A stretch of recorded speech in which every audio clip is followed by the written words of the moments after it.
Most of what you scrolled past today was not made by humans. I spent years inside of big tech building software systems. I helped build the kind of machines you're scrolling through right now. So this one is a bit personal for me. The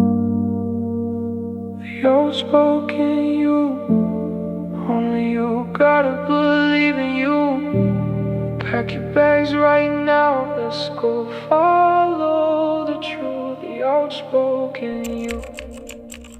Bots have been creeping up on us for years. As of 2026, they are the clear majority of web traffic, over 57% according to Cloudflare. Not people, bots. The machines now outnumber us on our own web. The dictionary even named slop its word of the year. Low quality, mass produced, algorithmically generated filler. There's a term for this whole ecosystem now. It's called the dead internet. It used to be a fringe conspiracy theory. Now the people using the tools are the one warning us about it. But here's the question nobody slows down to ask. What is swimming through this doing to a real human brain? Let's start with the brain itself. A 2025 study out of MIT Media Lab tracked people's brain while they wrote. One group used their own heads. The other group used an AI assistant. The AI group's brains barely lit up on the scans. And right after the first session, 83% of them couldn't recall a single sentence they had just submitted. They wrote a whole essay and couldn't remember a word of it because their brain offloaded the actual thinking. The researchers called it cognitive debt. Save mental energy now, pay for it later. In the thinking, you slowly lose the ability to do. Now hold that loosely. It's only one study, 54 people, and it hadn't cleared full peer review when it dropped. It's the first real look, not the last word. But what it found should make us pay attention, because the real shock came at the end when they made the group swap. When the AI group had to write on their own, their brain stayed under engaged and their writing stayed flatter and more uniformed, almost as if the machine's voice had rubbed off on them. But when the writers who had been working on their own got handed the AI for the first time, their brains lit all the way up because they already had the thinking in place. They used the tool to push their own ideas further, not to replace them. So the machine doesn't just rot your brain across the board. It works more like a mirror. Use it with a sharp one and it hands you leverage. But the scariest part isn't even your own brain. It's what happens to our shared reality. The brain is an energy saving machine. It runs on a shortcut. Psychologists call it cognitive fluency. If something is easy to process, your brain quietly assumes it feels true. And slop is built to slide into your feed with zero friction. Easy, smooth,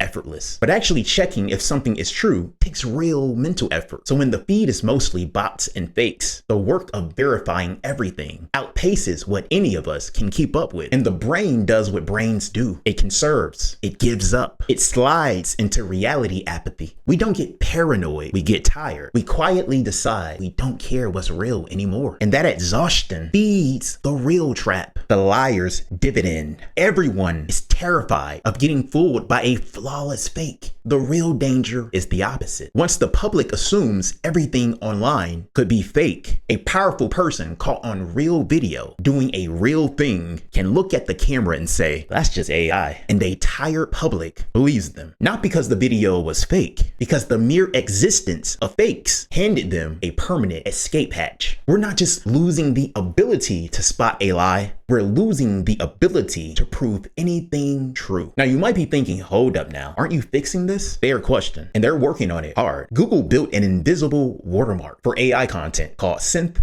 ID. As of May 2026, they've already stamped over 100 billion images, videos, and audio files. And as of May, OpenAI joined the same standard and committed to using Synth ID. Google even announced the detection is coming right to Google Search and Chrome. The biggest players just aligned to label the internet. But here's why it doesn't save us just yet. The coverage gap. A watermark only works if the tool that made the fake actually built one in. Don't. And the tools used to make malicious deepfakes are exactly the ones least likely to add one. The honest companies label their work. The liars use the tools that don't. and the marks come off. Watermarks are fragile. A screenshot, a crop, a little editing, and they're gone. Texts are even easier to scrub, and text is most of the slop. And here's the twist that makes it worse, not better. OpenAI itself says that if no watermark shows up, it still won't call an image real because those signals get scripted way too easily. But once people expect a watermark, no watermark starts to feel like proof is real. The mark can just be gone. So a fake with no watermark looks real, and a real thing with no watermark looks fake. Right back to where we started. And then the technology starts to break under its own echo. Engineers call it model collapse. When AI trains on data that's made by other AI, the system degrades. It scripts out the weird, the rare, the human edge, and drift towards the bland middle. By around the 10th generation, the output can unravel into nonsense. But I'll be fair here. This one is contested. Plenty of researchers argue it's avoidable as long as you keep enough real human data in the mix. So it's a real risk, not a sure thing. But let's sit with whatever the maybe version means. The whole system is starving for real, unstructured human thought. Your messy, unpredictable, flawed perspective just became the rarest resource on Earth. And look, I'm in the blast radius with you. I scroll the same feeds. I use the exact same AI models. I felt the quiet pull where you're halfway through a hard thought and the machine offers to finish the sentence for you. And it is so tempting to just let go of the wheel. So this isn't a lecture from up high. My brain is in this experiment as well. I'm just trying to stay awake inside of it. So here's where we land. The fakeness is real, but the answer is not to decide we're cooked. The most radical thing you have left is to think on purpose. Don't trust everything. Don't trust nothing. Keep your eyes open. I am the outspoken you. And remember, noise is not knowledge.